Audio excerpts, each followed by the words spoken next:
I didn't know how clearly my family had ranked me until my mother said it out loud at dinner. Not angry, not emotional, just calm.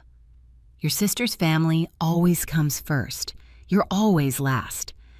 My dad nodded like it was basic math. My sister smirked into her wine. I didn't cry. I didn't argue. I just said, "Good to know," because something snapped in that moment. Not my heart, my loyalty. Before I tell you what I did next, take a second to hit like, subscribe, and comment where you're listening from. And tell me, have you ever realized you were last in your own family? My name is Mia, and for most of my life, I learned my place without anyone ever sitting me down to explain it. No speeches, no rules posted on the fridge, just patterns, quiet ones, the kind you only recognize after they've shaped you. I grew up in a house in Denver that looked ordinary from the outside. Trim lawn, neutral paint, family photos by the front door. But if you stood still long enough inside that house, you could feel how attention moved, how it flowed quickly toward one person and how it slowed, thinned out before it ever reached me. My sister had a gravity I didn't.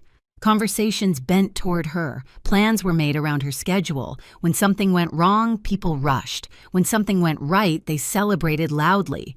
I learned early that my role was different. I was the one who didn't need much, the one who could handle it, the one everyone described as strong, like it was a compliment instead of a warning. I didn't grow up unloved. That's the complicated part. I was loved in theory, in reassurance, in phrases like, "You'll be fine and you're so independent." Love that sounded generous but came with an unspoken condition: don't ask for more. Don't take up space. Don't need us the way she does. I noticed it in small moments.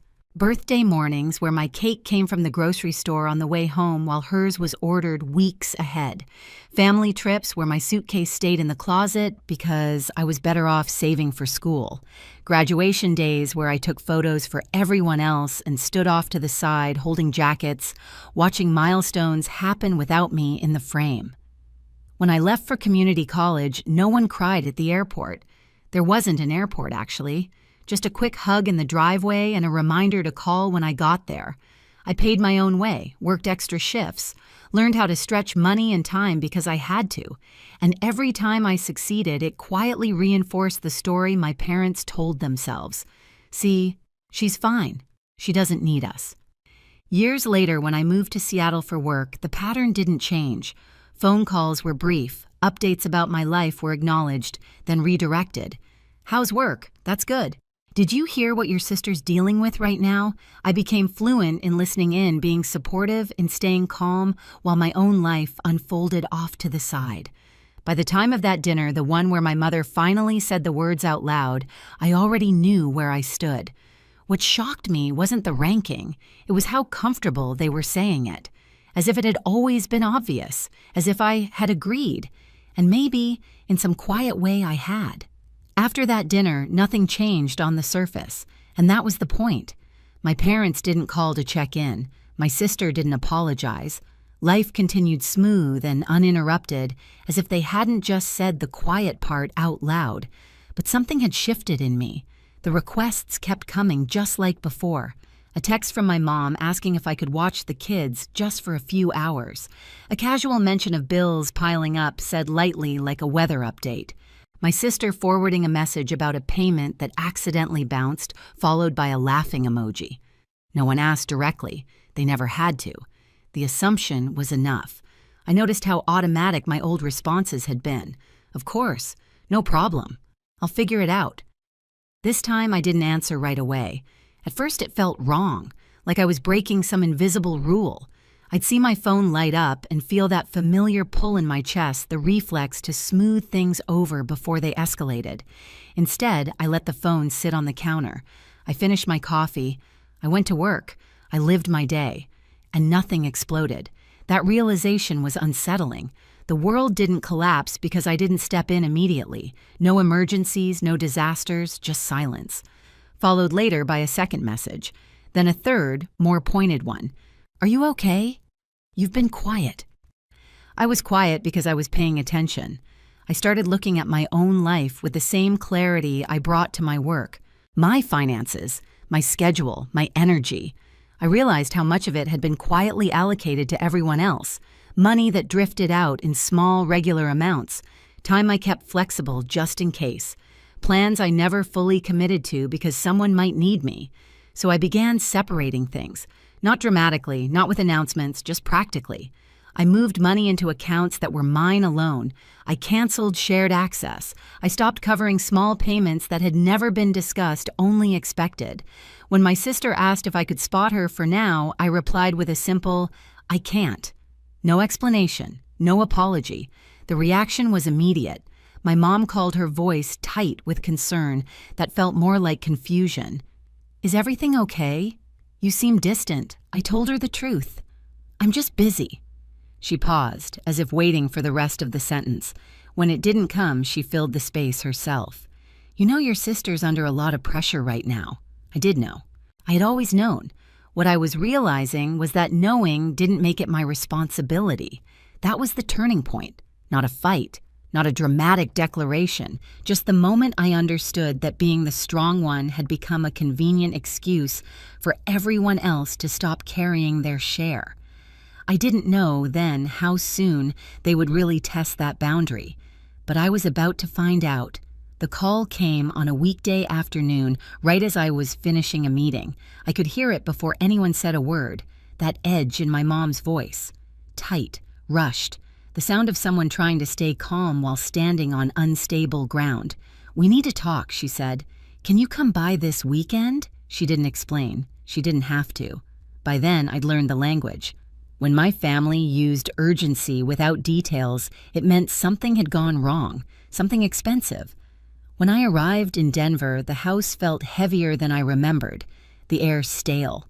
The living room table buried under stacks of envelopes and loose papers, bills, notices, printouts that looked official enough to be frightening. My sister sat rigid on the couch, arms crossed, eyes fixed on the floor. My dad avoided my gaze entirely. They didn't ask how I was. No one ever does in moments like that. My mom started talking fast words, tumbling over each other. A business decision that didn't pan out. Payments that had been delayed. A few contracts signed with optimism and very little margin for error. She kept using the word temporary, like repeating, "It might make it true." I listened without interrupting, my hands folded neatly in my lap, the way I always had. Then came the pause. The collective inhale, the moment they all looked at me. "Well," my dad said, finally clearing his throat, "you're in a stable place. You don't have kids. You can handle this better than most." There it was, the assumption, the expectation dressed up as logic. They didn't say the words outright, but they didn't need to.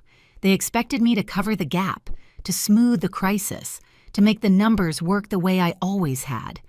My sister glanced up at me, then fear flickering across her face before settling into something else. Relief. As if the solution had just walked through the door. I didn't answer right away. Instead, I asked a question. "What's the plan if I don't?" The room went quiet. Too quiet. My mom looked hurt. My dad looked confused. My sister looked panicked. It was like I had spoken in a language they didn't recognize. Not helping had never been part of the equation. "I need time," I said calmly, "to understand everything." They nodded too quickly. Grateful. Certain. They assumed time meant I was calculating how much I could give, not whether I would. That night back in my childhood bedroom, I stared at the ceiling and felt something settle inside me. A resolve that didn't come from anger, but from clarity. The next morning, I made 2 appointments. One with my therapist, one with a legal advisor. If I was going to step into this mess, it wouldn't be as the family's safety net. It would be on my terms. When I came back the following weekend, I didn't arrive with answers. I arrived with clarity. The house looked the same as it always had, but the energy inside it felt different, tighter, desperate, the kind of quiet that comes from people waiting to be rescued. Papers were still spread across the table now, more organized, stacked into piles, like someone had tried to make chaos look manageable.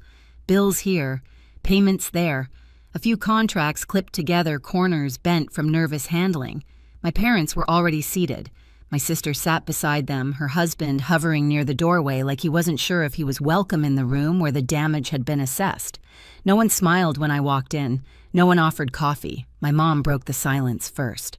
"We're really glad you came," she said, hands folded tightly in her lap. Her voice carried that brittle softness I knew well. The tone she used when she needed something but didn't want to say it out loud. I sat down slowly and placed my bag at my feet. "Let's talk," I said. My dad cleared his throat and launched into an explanation I'd already heard. The downturn, the delays, the bad timing. He spoke like a man presenting a case he'd rehearsed all week, hoping confidence might replace accountability. My sister nodded along, eyes glossy, occasionally adding a detail about stress or the kids, or how none of this was supposed to happen.